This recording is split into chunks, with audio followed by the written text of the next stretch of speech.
guys, and welcome to my bookish babble for today. Today is another joyful Planuary day, and I'm going to be talking about organising your home library.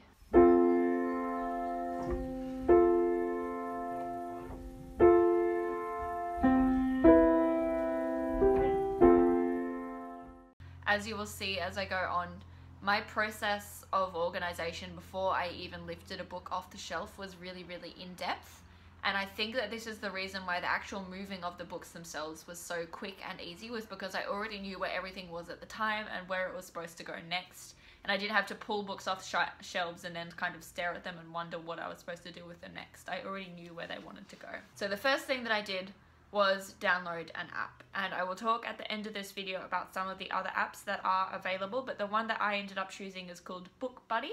This one, it does have a free option, but the free option only allows you to add 15 books to it, which is useless for anyone who is a true book owner, and I know that most of you are. I've seen your bookshelves in the back of your videos.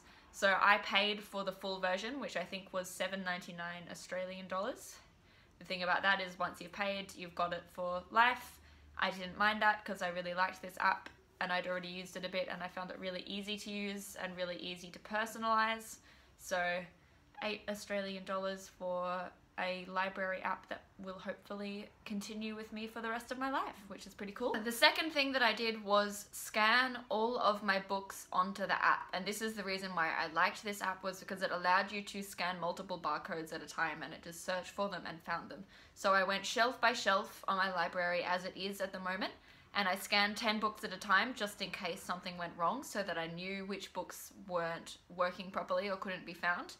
And every single book that it found, it just added automatically to the library without me having to think twice about it.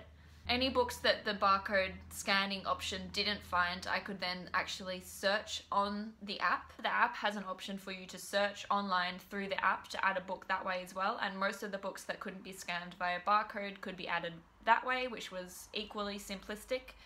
And finally, I think there were only maybe 3 or 4 books throughout my entire library that couldn't be found through either of those options that I had to add manually, which in a case of a large library is actually a pretty impressive number, and most of these were very old vintage paperbacks without any barcode or any IBN code at all, so it made perfect sense that they couldn't be found, and I was perfectly happy to add only 4 books out of several hundred, so that was fine. Okay, this is where my OCD-like tendencies become very obvious, is I wanted to organize my books via genre. If you want to organize your books by author, you won't have to do this at all probably, but if you do want to organize them by some sort of category in terms of theme or genre, you're probably going to have to do this. Most of the apps really struggled with automatically selecting a genre for the book. So what I did, because I was determined to organize my library via genre, was go through each of the books that I own and searched that book on Goodreads. I then looked at the genres that were on Goodreads. Often there's like 4 or 5 different genres that people have selected, and I would pick the one that I thought suited the book the best as a genre, and then I would add the rest of them as tags, because each book has a little tag section where you can tag other things in the book. So if there's something else that you wanted to do to organize your book, say for example you wanted to organize your books by color, you could tag each spine as a particular color, the color of the actual book, and then you'll be able to see and organize it that way on the app as well. Anyway, so I did that with genre. So I added the main genre as the actual genre category and all of the secondary sort of genres as tags for each and every book. Like I said, it's probably a little bit OCD, but I really enjoyed it because I really like categorizing things, and I didn't mind it at all. It took me a couple of days to do, but it was a lot of fun. Now comes the fun part, which is actually separating your books into the categories that you have chosen. So I next went into the genre section and had a look at all of the genres that I had just sort of added to these books to see which genres had the most books in them, and of course immediately what stood out was literary classics and young adult fiction. Like I said in my resolutions video, they're the ones that I have the most of because either they've been given to me as gifts or I've brought them with me from moving out of home. So I immediately knew that I could separate those 2 genres off into categories of their own. They were already going to be shelved together. That was easy enough to do. I don't know what number we're up to anymore. Are we up to 5? So one of my favorite things about using the Book Buddy app is that it had an option for you to create your own digital shelves on the app. So on the home screen, you have an option to edit and you can create shelves. And I used those shelves to create the shelves that I wanted to physically create in my library. The best thing about the app on top of that is you can actually move the books into those category shelves as well. So you'll have a shelf that is uncategorized, and then you'll have all of the shelves that you've chosen that you've moved your books into, and you can keep track of how many books you still haven't categorized, so you don't lose track of any books. Like, it's impossible to get to the end and have 10 books that you've completely forgotten about and not categorized yet, which is awesome. So I went through the uncategorized list and I just kept moving books into each digital shelf that I wanted. Any books that I wasn't sure about, I could then think whether it should be in this shelf or that shelf. I left it until the end, and I sort of made sure that I was playing around with the different categories that I wanted. I also had a couple of feature shelves, as you might have noticed. One of them is my life shelf. This is something that I found on a website that I thought was a really cool idea. So this is a collection of books that either changed your life or posit a viewpoint on how you should live your life that you agree with.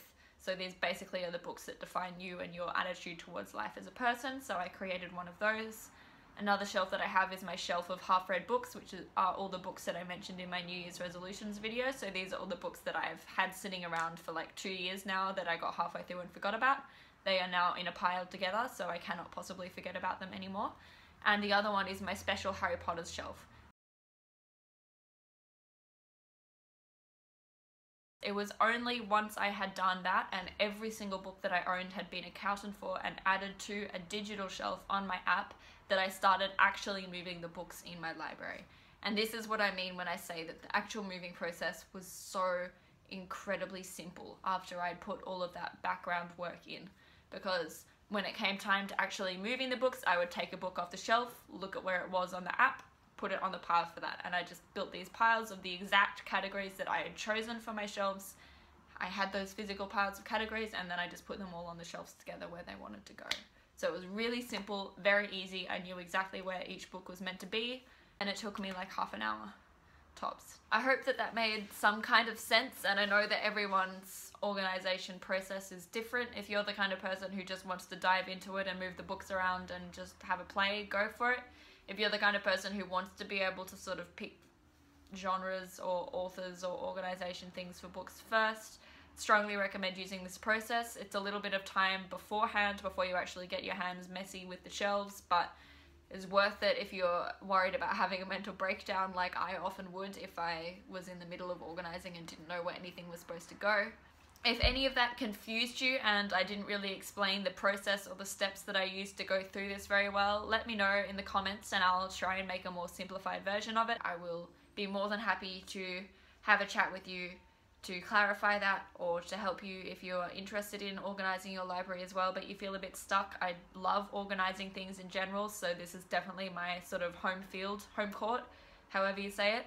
In the meanwhile, I will see you on Sunday for another Talks with T. My book review for The Book Thief will probably be coming out sometime in the next couple of weeks, and until then, stay classic.